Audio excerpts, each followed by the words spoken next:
Como é o culto que agrada a Deus? Temos nós liberdade de criar o nosso próprio estilo de culto? Ou Deus mesmo já estabeleceu em sua palavra a maneira como devemos adorá-lo? O culto é espontâneo no sentido de que cada um adora a Deus do jeito que quer, como quer, tendo a liberdade de criar modelos, sistemas para adoração, ou nós devemos seguir os preceitos que o próprio Deus prescreveu sobre isto? Que nós fomos criados para adorar a Deus, isso é um fato reconhecido por todos. Do ponto de vista de como adorar a Deus, nós temos muitas vezes visões distintas. Aqueles que são mais conservadores, tradicionais e adotam um culto mais solene. Há outros que defendem um culto mais contemporâneo, com mais informalidade na forma, na música. Mas como é o culto que Deus requer? O que Deus tem a falar sobre este assunto? Como nós devemos adorar a Deus? E eu penso que o Salmo 100 ajuda-nos a entender este tão importante tema. Nós fomos criados para o louvor da glória de Deus. O fim principal do homem é glorificar a Deus e desfrutar da sua presença para sempre. O culto é a razão da nossa vida. A prioridade da igreja não é nem mesmo fazer missões, mas é adorar a Deus. Nós fazemos missões para que os povos adorem a Deus. Portanto, o culto está no centro, no eixo da vida cristã. Missões terão fim quando Jesus voltar, mas adoração não. Nós adoraremos a Ele pelo desdobrar de toda a eternidade. Então, Deus nos criou para Ele e nós devemos adorá-lo com todo o nosso ser, com a nossa razão, com a nossa emoção, com a nossa vontade, com a nossa volição. O Salmo 100 nos instrui sobre isso e eu gostaria de compartilhar com você esse culto que agrada a Deus. Em primeiro lugar, o culto que agrada a Deus precisa passar pelo nosso entendimento, pela nossa razão. Há muitas pessoas que hoje acham que o culto que agrada a Deus é um culto desprovido de razão. É um sensacionalismo exacerbado, um emocionalismo sem entendimento. Alguns acreditam que o arrepio na alma, ou o choro convulsivo, ou até mesmo algumas esquisitices emotivas é o símbolo e o sinônimo de um culto que agrada a Deus. Mas não é. Temos que adorar a Deus com a nossa mente. Temos que cantar com a nossa mente. Temos que orar com a nossa mente. Deus requer de nós um culto racional. Isso significa que nós precisamos entender o que estamos fazendo. Não podemos despojar nossa mente e aposentar o nosso raciocínio e sacrificar a nossa razão para adorarmos a Deus. Ao contrário. Ao contrário. Então, o Salmo 100 vai nos mostrar que nós devemos adorar a Deus com todo o nosso ser. Primeiro, isso passa pela nossa razão. Versículo 3 diz assim: sabei que o Senhor é Deus. Foi Ele que nos fez, e dele somos o seu povo e rebanho do seu pastoreio.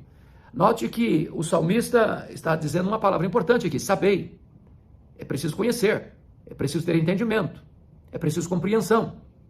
E a primeira compreensão que nós precisamos ter é que o Senhor é Deus, é que o Deus autoexistente, infinito, imenso, eterno, imutável, onipresente, onisciente, transcendente, soberano, é Deus.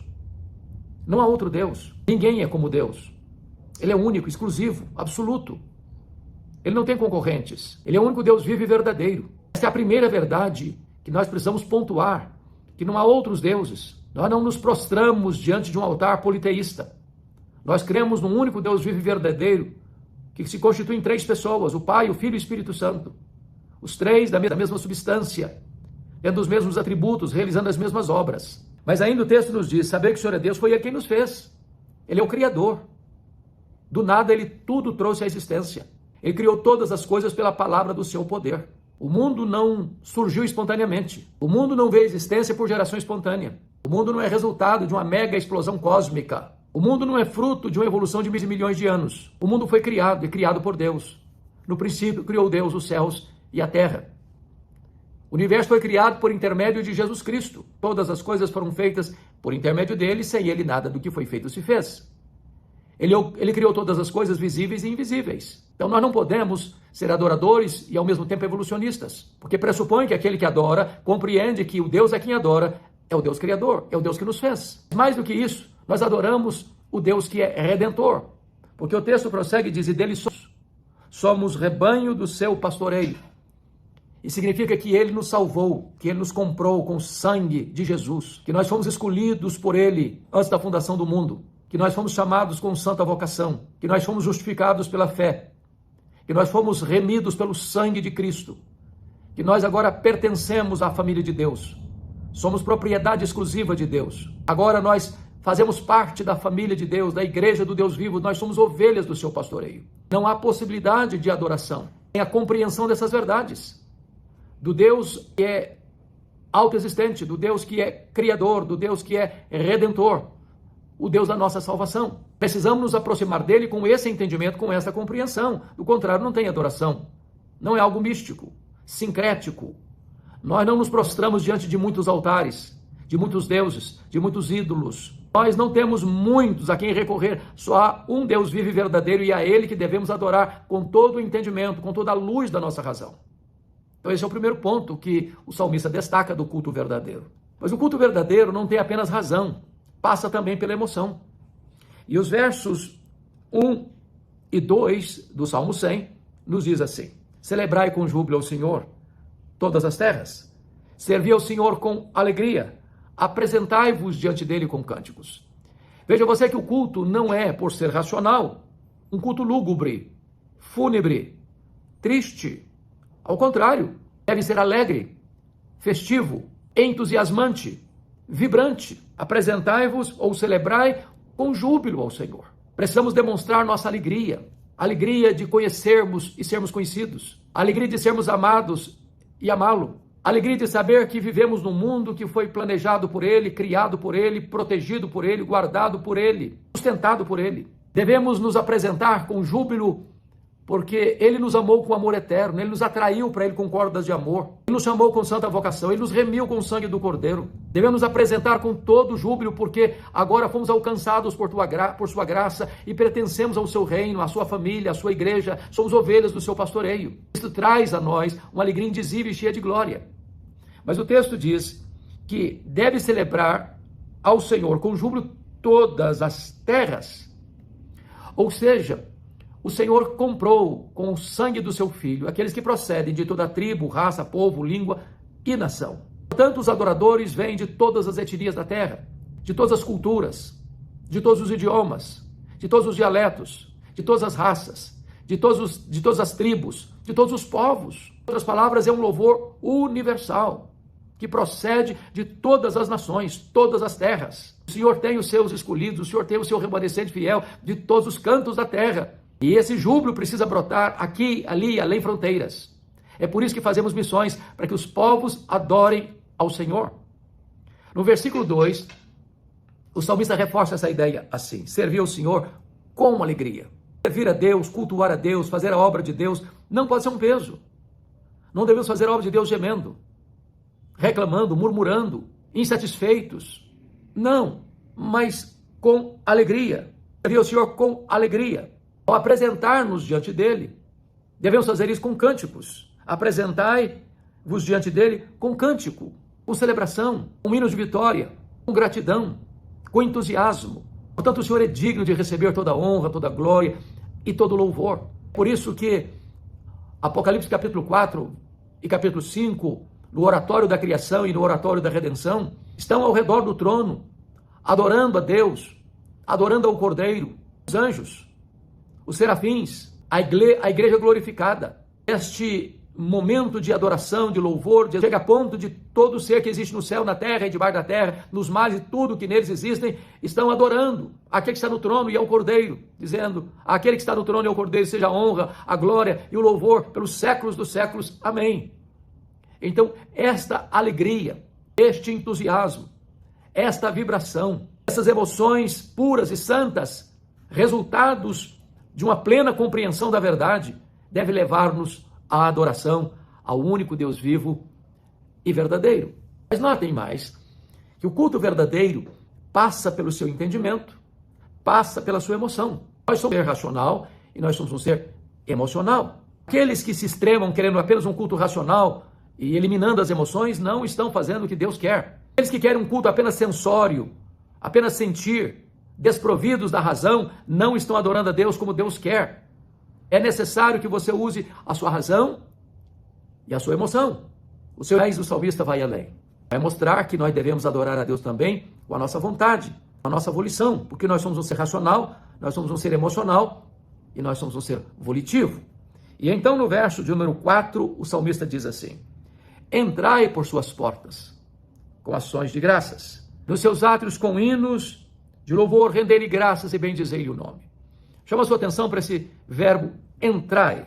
Entrai por suas portas. Agora, não apenas é um chamado, não é apenas uma convocação, é uma ordenança, que nós devemos entrar por suas portas. Nós devemos fazer parte da congregação dos santos. Devemos nos unir, nos reunir com outros irmãos. Nós devemos fazer parte desta Assembleia Santa, que se reúne com um propósito específico, que é louvar a Deus, que é exaltar as virtudes de Deus, é proclamar a verdade de Deus, é nos deleitarmos em Deus. Com isso, o salmista está eliminando a possibilidade aqui de nós nos bastarmos a nós mesmos, de acharmos que somos crentes autossuficientes, não precisamos nos congregar. Numa época em que está em voga os desigrejados, os crentes virtuais, os crentes que acessam vários sites e assistem diversos pregadores nos canais digitais. Embora isso seja importante, embora isso tenha o seu valor, mas isso não substitui de forma nenhuma o culto presencial, a reunião dos santos, a Assembleia dos Santos, onde nós vamos entregar nossa vida, colocar os dons e talentos que Deus nos deu a seu serviço para a edificação do corpo de Cristo, onde nós também seremos edificados, consolados, encorajados, instruídos, exortados, ensinados. Quando Deus trata da igreja, através do apóstolo Paulo, a figura mais linda, talvez mais eficaz para entendermos isso, é a figura do corpo. Tem 3 coisas importantes a destacar. A primeira, a unidade. Um corpo só, com diversos membros. Em segundo lugar, vem a diversidade. São muitos membros, mas um corpo só. Nós temos os olhos, temos a boca, temos as mãos, temos os pés. Cada membro do corpo tem uma função específica. E esses membros todos trabalham para que o corpo seja beneficiado, suprido. Por isso que tem unidade, tem diversidade, mas tem também mutualidade. Estamos competindo uns com os outros, estamos cooperando uns com os outros. Não tem complexo de superioridade, nem complexo de inferioridade. O membro tem o seu papel. Cada um contribui com aquilo que foi criado para esta e aquela específica função. Desta maneira é que nós devemos nos reunir com membros do mesmo corpo. Que nenhum membro é autossuficiente. Ele precisa estar ligado ao corpo e ele precisa ser útil no corpo. O Senhor Jesus usa também a figura da videira e seus ramos. O ramo precisa estar ligado à videira para ter vida. Quando o ramo está ligado à videira, produz fruto. Nós somos uma congregação. Não importa a denominação, não importa a placa da igreja, se nós estamos em Cristo, firmados na palavra, se nós estamos fundamentados nas doutrinas da graça, se nós compreendemos a mensagem do Evangelho, não importa a placa da igreja, nós somos um em Cristo Jesus, não há unidade fora da verdade. Não subscrevemos o ecumenismo dizendo que toda religião é boa, não importa o que você crê, somos. Não somos. Não há unidade fora da verdade. Alguém não está em Cristo, não pode fazer parte da família de Deus, da igreja de Deus. Então, a ordem é entrai por suas portas. Significa que nós precisamos sair da nossa individualidade, do nosso comodismo até para irmos ao encontro de outros irmãos, para que então tenhamos este culto coletivo, tenhamos esse culto público, onde nós exaltaremos a Deus com a nossa mente, com a nossa emoção e com a nossa vontade. Esse salmo vai concluir com o verso 5. E eu gostaria de concluir esta breve meditação, então, lendo o versículo 5. O Senhor é bom, a sua misericórdia dura para sempre, e de geração a sua fidelidade. Veja você que na medida em que nós nos reunimos, num culto que agrada a Deus, passando pela razão, pela emoção, pela volição, quando nós entendemos que somos um corpo, uma família, um rebanho, uma igreja, então nós temos a compreensão de quem Deus é. E o salmista destaca 3 atributos de Deus. Primeiro, a bondade de Deus. Segundo, ele destaca a misericórdia de Deus. Terceiro, ele destaca a fidelidade de Deus. Quanto mais nós nos deleitamos em Deus, mais ele tem prazer em nós. É na compreensão coletiva da família da fé, da igreja de Deus, como rebanho de Cristo Jesus, é que nós entendemos que o Senhor é bom. Que nós entendemos que a sua misericórdia dura para sempre. Nós compreendemos que a sua fidelidade dura de geração. O culto é antropocêntrico, o culto é teocêntrico. Não é a vontade do homem, não é o gosto do homem, não é a preferência do homem. Nós não temos o direito de estabelecer a forma como vamos adorar a Deus, porque ele já estabeleceu na sua palavra a maneira como quer ser adorado.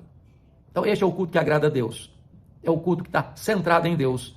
Quando todo o nosso ser se desdobra para louvá-lo, para engrandecê-lo, para cantar louvores a Ele, e isso com alegria, isso com júbilo. Espero que esta breve meditação, que trata deste assunto tão absolutamente importante, possa encontrar eco no seu coração. Porque temos visto com angústia na alma e com profunda tristeza quantas inovações forâneas às Escrituras têm sido introduzidas no culto público. As pessoas acham que podem criar, inventar suas novidades, tirá-las do mercado da fé, para que o culto seja mais atraente. Não, o culto não é para o homem, o culto é para Deus.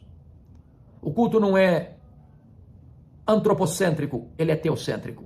Nós não estamos no culto para agradar ao gosto, à preferência deste ou daquele. Estamos no culto como irmãos, como família da fé, para exaltar o Deus Criador, Deus Redentor da nossa salvação. Portanto, Deus abençoe poderosamente a sua vida. Se você gostou desta mensagem, eu gostaria de pedir a você que compartilhe com outras pessoas, que outras pessoas também sejam edificadas. Se você ainda não está inscrito neste canal, inscreva-se, para que a palavra de Deus, através de tantas outras mensagens que Deus tem nos dado, possa continuar edificando o seu coração e a sua vida.